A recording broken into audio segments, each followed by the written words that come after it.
If you are breathing heavy and you cannot catch your breath right now, you are going too fast. And this hit me. It's like, this is what I do when I am running. I'm going, and I can't catch my breath, and I can't get in the right rhythm, and I can't get in a flow here because I can't catch my breath. And then I'm in this cycle and in this loop. So this idea that if you can't catch your breath right now, you may be going too fast really struck me. And I adjusted my movement and my running routine. And I got really consistent because of this encouragement and this idea that it's okay to start slow. It's okay to be able to find your rhythm and ramp up over time versus going all into the deep end of the pool without your floaties super fast when you may not be ready and you may still be finding your way. Hello, Amber McCue here. It is so great to be here with you in an episode where you and I are going to have a conversation. And I'm going to share a little bit about the wellness journey that I have been on. And I haven't actually done a solo Right on Time podcast episode in quite some time, namely because I have so been loving and enjoying the conversations with other people and the learning and the expertise and the brilliance. It is one of my favorite things to watch and observe and have the privilege to be in a space where other people are sharing their brilliance or demonstrating their brilliance. So I have really loved having so many interviews this year.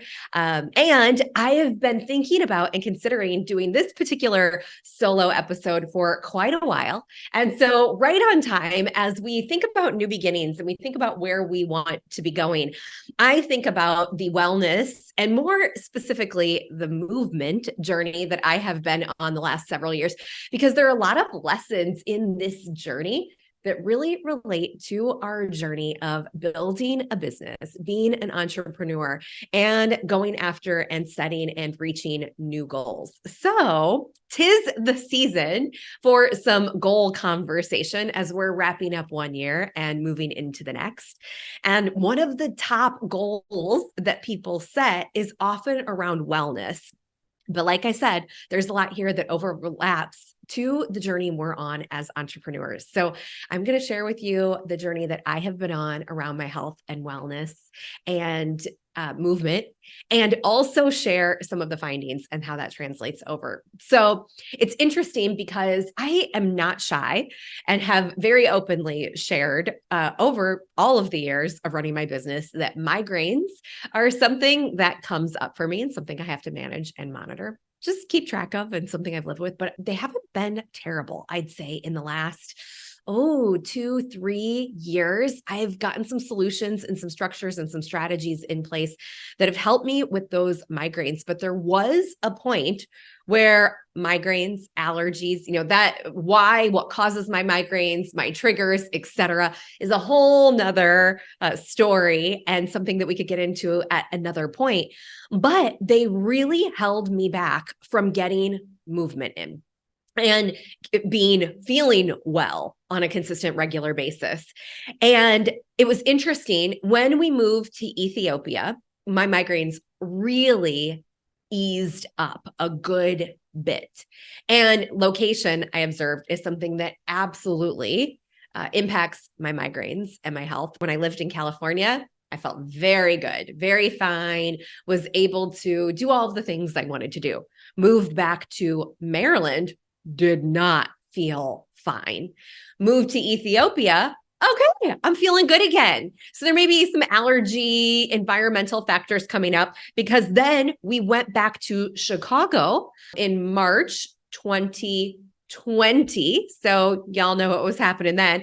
We unexpectedly went back to Chicago and ended up staying for a period of time. And those migraines and my allergies came roaring back. So I had to navigate again. And I actually started working with some really great specialists on migraines that helped me get to some great solutions for me. But also in that season, as I was navigating migraines and as we were inside much more than we would typically or usually be, because we went back in a Chicago winter. And I was very much used to being outside regularly in Ethiopia, where they have 13 months of sunshine a year. We went back and I was thinking, I've got to feel better. Okay, I'm starting to feel better. I want to get some regular movement in, because I'd be curious what you would say about this. So let me know whether it's in reply to an email or whether you let me know on Instagram. But I realized that, hey, I work from home and I have a lot of control over my schedule. And why am I not regularly getting in movement? Why am I not in the best fitness, shape, health, wellness of my life? Because I eat at home, so I have a lot of control over the food that I eat. I can structure my day so that I can get movement in whenever I want / whenever fits in my schedule, whether it's a walking pad, which I did try for a while in COVID, or whether it's biking, which I did do on the Peloton for a period of time. I didn't get a Peloton. I actually used an old bike that I had. I was like, I've got this bike. Let me use it. I love me some Allie Love. But none of those things actually stuck. I like variety in my movement routine. And so I really worked over the season that we were back in Chicago for 2 years before we came back to Africa. Very specifically, we are in West Africa, in Côte d'Ivoire, the Ivory Coast, Abidjan right now. And so I really worked in that season that we were in Chicago to get some routines in place. And I tested things, I explored things, I worked with a nutritionist. I'm going to share with you what I found and how I finally got back into a solid wellness routine, because we've got control over this. So why are we not? As entrepreneurs, I find that so many of us look holistically at our lives, go into entrepreneurship because we see an opportunity to do business different and to live our lives different. So why wasn't I consistently doing this and gifting this and working on this for myself? And you may have noticed something already that I have stated, and I'm going to just call very specific attention to it. And that is, I'm not using the word exercise. I'm using the word movement. There is something in my being, something in my mindset that when I'm talking about exercise, it absolutely feels like work, and it feels like I don't want to do that. I got to make time for it. It feels hard. So I found that when I think about movement, that really helps me. And it helped me especially get started down redesigning my journey around my health and wellness and my fitness. And so I'm using the word movement very intentionally. In addition, fast forward to some of the end results of this journey that we are absolutely diving into next. People said to me as I was going on this journey, and as I was making shifts in my physical well-being, people very specifically said, Amber, what have you been doing? Because you've changed.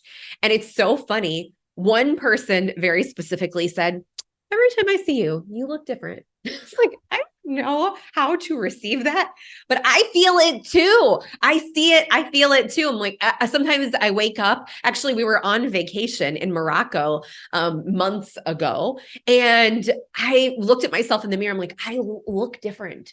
I feel puffy. I feel stuffy. Some of that is location impacts me. My body recalibrates, as I shared, but also the foods I eat. I'm very aware when I have a lot of dessert, which I was doing on vacation, I get a little stuffy. Histamines, sugar, different nutrients impact my body differently. So that'll even impact my face. I felt very puffy. And I even said to my husband, I'm like, I look different. I don't feel like myself. I don't look like myself. Maybe I haven't been eating the right things. So this became very much a thing for me. And, even now, if at home, I will eat the wrong thing. I'll have too many tomatoes. I'll have too much garlic. They react to my body and I feel different. Right now, you're hearing a stuffiness that is not necessarily allergies or a reaction or response to any foods. I just have a cold. I'm getting over and through a cold. But so these changes have been noticed by people. People have asked me, guests on the podcast have said, okay, you're doing something different. And I right now know, and I look back and there are very specific things that I have done. And I'm going to share some of those things with you. So I mentioned as I was moving through this, the March 2020 to March 2021 window, it's like, I got to try and do some different things. And it was in the summer of 2021. So I was trying different things. I was doing different things. And summer 2021, I'm like, this is not working. This is not sticking. And we went on a road trip out west. We went from Chicago to California, stopped at incredible locations along the way to camp in a roof nest. We had a tent on top of our car. So we were camping along the way, all the way to California.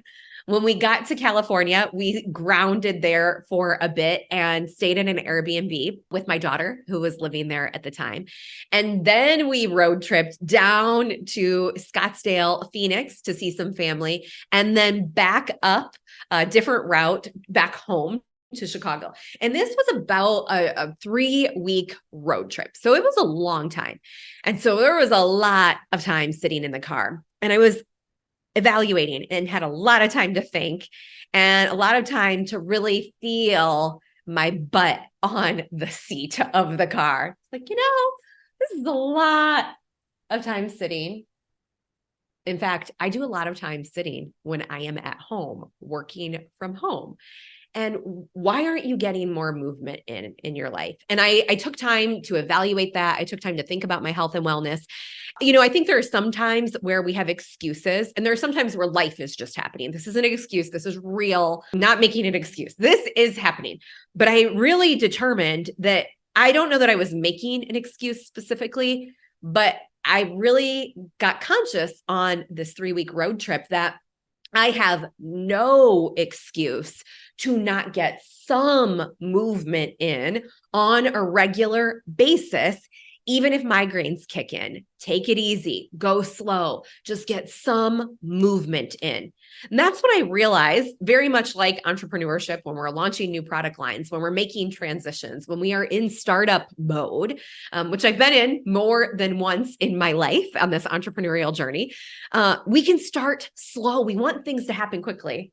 Speaking for myself here, I want things to happen quickly, but things take time. So I thought, okay, I am committed. Are you committed? This is one of the first things, because I've also found on this entrepreneurial journey, if I'm not committed, even if I say I want it to happen, it's not really going to happen. I have to acknowledge and determine and think through, am I really committed to this? And if I am really committed, that looks very different for me than an idea I have. Oh yeah, that's a good idea, but I don't know. I don't know. I'm not committed to that yet. So I decided in this road trip, particularly the last half of it on our way back to Chicago from California down and up, I'm like, okay, you are committed to movement. So let's evaluate what that's going to look like for you. And I decided to go slow. It doesn't have to be fast. I'm not expecting overnight results in terms of how I feel, but I was going to go slow on this journey. And I've always wanted to keep it easy. I like to keep the movement easy. And I thought, what can be easy? I've got the bike. I love hanging out with Allie Love and getting that burst of motivation. I've got the walking pad. I do that periodically, but it was a little hard for me on the walking pad to actually be productive and walk and think. I like to stand up and think when I'm visioning, I'm strategizing and looking that way at the flip chart, and the craft paper on the wall. But I was missing something. And I've always, actually, in our photography business, it was very noticeable when people were runners. We could identify, oh, you run, don't you? And I would always think, that's so impressive. I wish I could be the person who would just put on shoes and go. It's a very simple exercise activity. I like to listen to a podcast. I was listening to French training, Didn't get very far with that. I got to circle back to French training. Have not been committed yet, but I have a new commitment for 2024 coming up on the French. So more to come on that. But okay. So shoes, I was like, okay, running. But I can't be fast. If I go too fast, too hard when I'm running, I don't do it. I won't stay committed to it. And it actually impacts me. I was going too fast for my body. So it would trigger other things, migraines, resistance, not feeling good after. So I thought, I wonder if I could just run slow. Maybe slow running is a thing. So sure enough, if you have an idea, if you have an inkling and something new you want to step into, and you're like, I don't know where to start. I sure as heck didn't know where to start either, but I knew I wanted it to be slow. And I thought, running would be kind of easy because I could just put on my shoes and go, and it'd be so great to put a podcast in, but I had resistance to running. So this idea of slow and running came in. And sure enough, when I looked up and followed that idea, that inkling, slow running, it's a thing. It is a very cheesy thing. In fact, there is an audio series on Apple Music. I didn't even have to order anything. I didn't have to look very far. Slow running tracks where you can put in how much you want to run at a time, 2 minutes, then a break, 3 minutes, then a break, 5 minutes and a break. So I started with the 2-minute run, walk, 2-minute run, walk. And I think it might have been 2-minute run, 2-minute walk alternating, or maybe it was 2 minutes in a minute, something like this. But you can look it up. Slow running is a thing. And it is not modern. It was very dated music. It was very dated audio. Jeff is the name. I will link up the exact slow running track that I started with in these show notes in case you're like, tell me more. I think I want to try this slow running thing. So I tried this, but one of the things that the coach, Jeff, says in the slow running track is if you are breathing heavy and you cannot catch your breath right now, you are going too fast. And this hit me. It's like, this is what I do when I am running. I'm going. And I can't catch my breath and I can't get in the right rhythm and I can't get in a flow here because I can't catch my breath. And then I'm in this cycle and in this loop.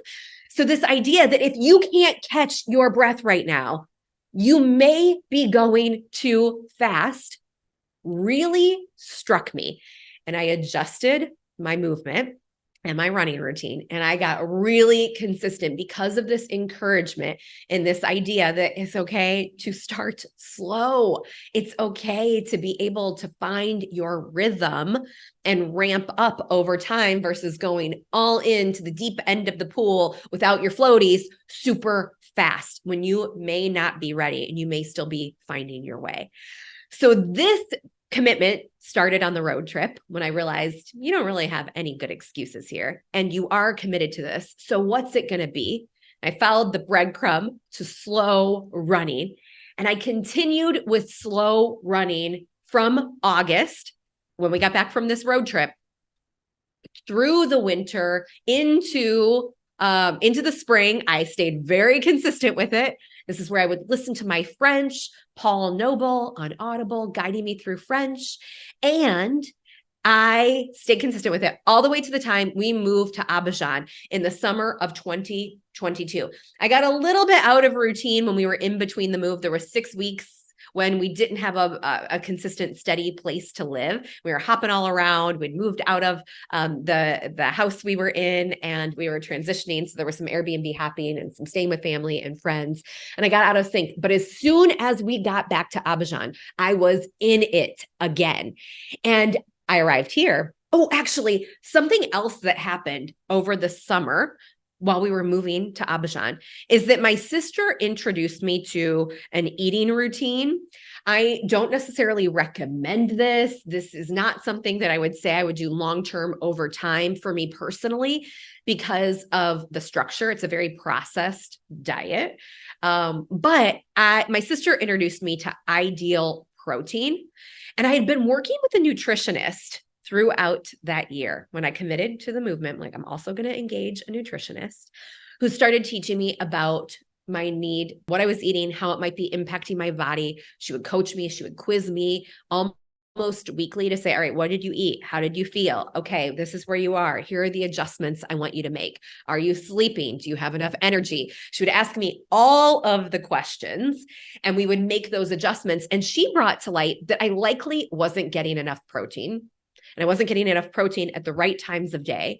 And I think she was really spot on, because now I notice if I don't get enough protein in, my energy drops. I don't have enough energy to sustain and do all of the things I'd really like to do and that I've committed to. The other thing I realized over the last 6 months or so, 6 to 9 months, is that I like to get a lot of sleep. And I would resist that in the past. I would get enough sleep. I wasn't like a 4 to 5 hour sleep nighter, but I was a little bit lax with it. I was a little bit, I was very relaxed with it, and I would ebb and flow. Oh, I've got to work late tonight because I do calls at awkward times, sometimes here in Cote d'Ivoire. And I'm like, okay, tonight I'll stay up late. I'll be able to go to bed early tomorrow. But just because I was staying up late didn't mean that I didn't have commitments I needed to wake up for. So, and that would throw my day off. I was tired and groggy in the morning. That would make me feel not great. That might trigger a migraine. So I got really consistent with my sleep, which my nutritionist, Elena, was really one of those things that she would come back to. Are you getting enough sleep? When are you sleeping? When are you eating? Like the entire routine she would look at with me. What's the movement look like? And we wove it all together. But biggest takeaway from that was protein. And we also layered in and looked at sleep, another more recent takeaway. But in that summer, between our move to Abidjan, my sister introduced me to something called Ideal Protein. And there was a big emphasis on protein. Certainly, there's an emphasis on reducing carbs, which again, this is me personally. You've got to know how foods and movement and wellness and all of these variables impact you personally. But these are some of the things that I found really impacted me. So I did Ideal Protein for a few weeks that summer.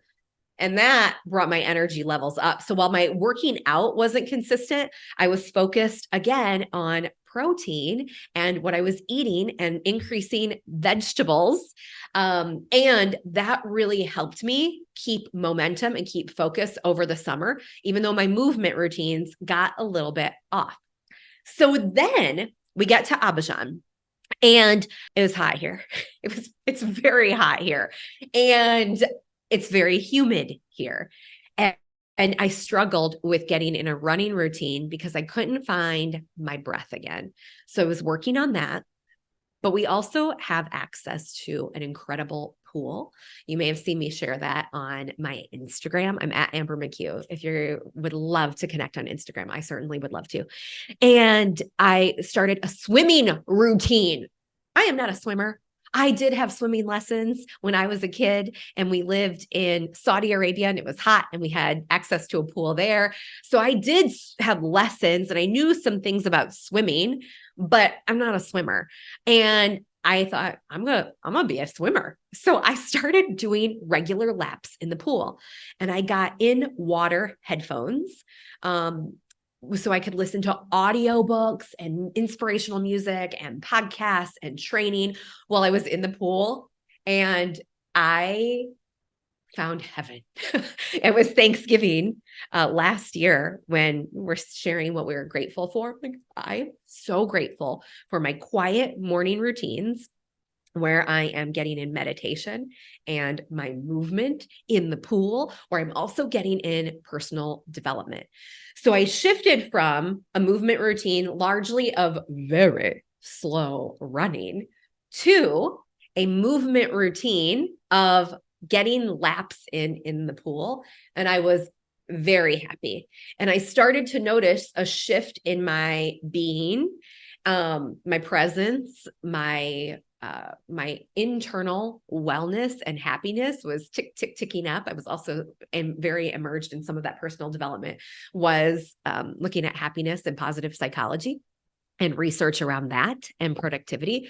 So I was in the zone. And there was a trainer here who hosted complimentary free workout classes with 100% money back guarantee. That was his joke, not mine. I just wanted to share that with you as it came to my mind. So free class, 100% money back guarantee. And he offered those classes that a good number of people from our community went to on Wednesday morning and Sunday morning. And I was nervous. I was nervous because it's hot and humid here. The workout classes were a little bit intense, HIIT, CrossFit, weights integrated.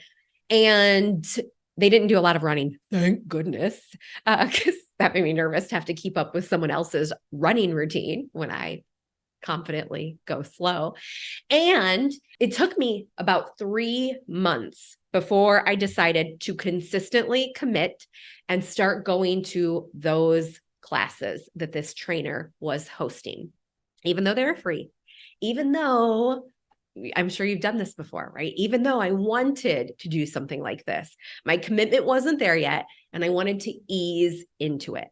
So I started going to those classes, and they really challenged me. However, the trainer reminded us we're all at different levels here.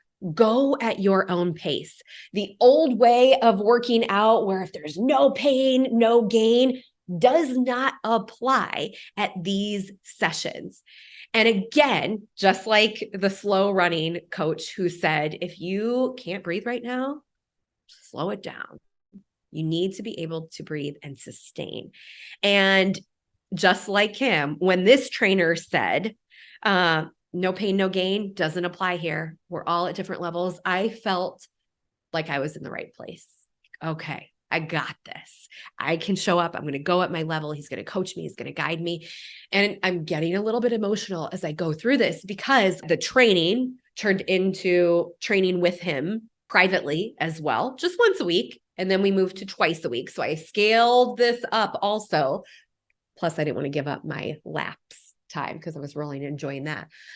I would layer in these things, and because we scaled and we adjusted things for where I was and my comfort levels and my confidence levels. And, if you can't tell, I know my limits. I know what's going to trigger a migraine. I know if I don't get enough sleep, right? Okay, this may trigger something else. I like to pace myself.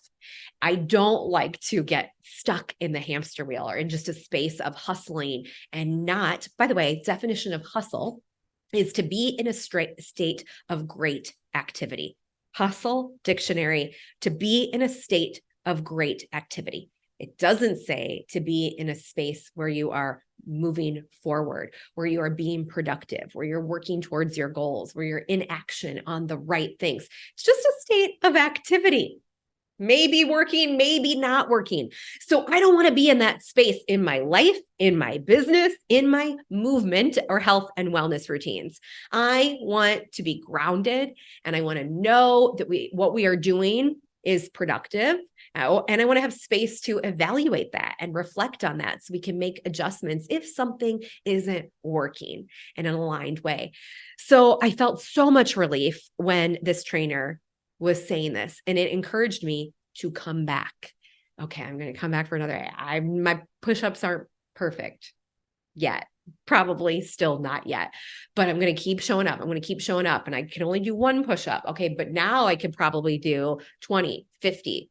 I could do a lot of push-ups now, a lot of burpees also, but it didn't start that way. But the other thing is that being in this routine, I found was also helping my migraines. So there were some days I'm like, I feel a little bit tired. And usually I would say, okay, pace myself. But I had reached a new level where I didn't have to not get movement in because I felt the hint of a migraine. In most cases, every migraine is a little bit different for me, even, and for anyone who experiences migraine, I'm sure different things help my migraines on different days. So there are some days when I'd be like, I cannot train today. And my trainer was understanding of that. Other days, he'd be like, how you feeling? I could see you're being a little bit cautious. Is something happening? I'm like, actually, yeah, there's this, I've got a hint of a migraine. It's like, all right, we're going to adjust the routine today. So that also encouraged me to show up even when I wasn't feeling 100%, because I had the support and I had the understanding and there was compassion for what I was experiencing. And that is not always the case in all spaces or with all coaches, trainers. So I found a space and a routine that worked for what I was going through. And my ceiling got raised, and my ceiling raised, and my ceiling raised, and my ceiling raised. And so I worked with a nutritionist. I made a commitment. I worked with a nutritionist. I adapted my movement routines to the scenarios and the location, and my nutrition routines to the scenarios that we were present with. And I continued and stayed in it. And to this day, now the movement routines that I have are integral, and it's a part of how I show up. For example, a few weeks back, the girls were not home. They were with friends. They were out doing things. And I kind of had a day to myself. Matt had some stuff going on that he was doing, and I really wanted to get the house organized. And old Amber, right? Be in a state of activity. Keep going, keep going. You're feeling it. Go organize, organize, organize. But I made a commitment to regularly get movement in. And I felt great. There was nothing keeping me from getting movement in that day. But I questioned, oh man, I really want to get the house organized. You've got all day. Get the house organized, then work out. And I realized that, what's a priority for me? Getting movement in was my priority. I can organize the house anytime when the kids come home, etc. So in that moment, I made a decision to get my movement in first and then shower. And because it's Abidjan and we sweat a lot here, just when we're standing outside, but definitely when I'm in a workout routine. So, okay, get my workout routine in, then I'm going to shower and get ready. And then I'm going to get things organized in the house. And I went through it in that routine. And as I was getting my movement in, your entire being has changed. How you show up changed. People are noticing and acknowledging and recognizing, wait, you look different. Even your face looks different. That's going to happen forever. But day to day, moment to moment, that will continue to happen. And I feel different because I make different decisions and I show up differently, and my health and my wellness, because of these decisions I've made, has shifted. So I made that decision to prioritize what I was committed to. And that was a commitment to getting consistent, regular movement in. And while I questioned it and I felt that pull to go organize and do these other things, it was one of the first times that I could say in a very long time that I prioritized movement and my health and my wellness over this other thing. So I wanted to share this with you because people have been asking me about what I have been doing.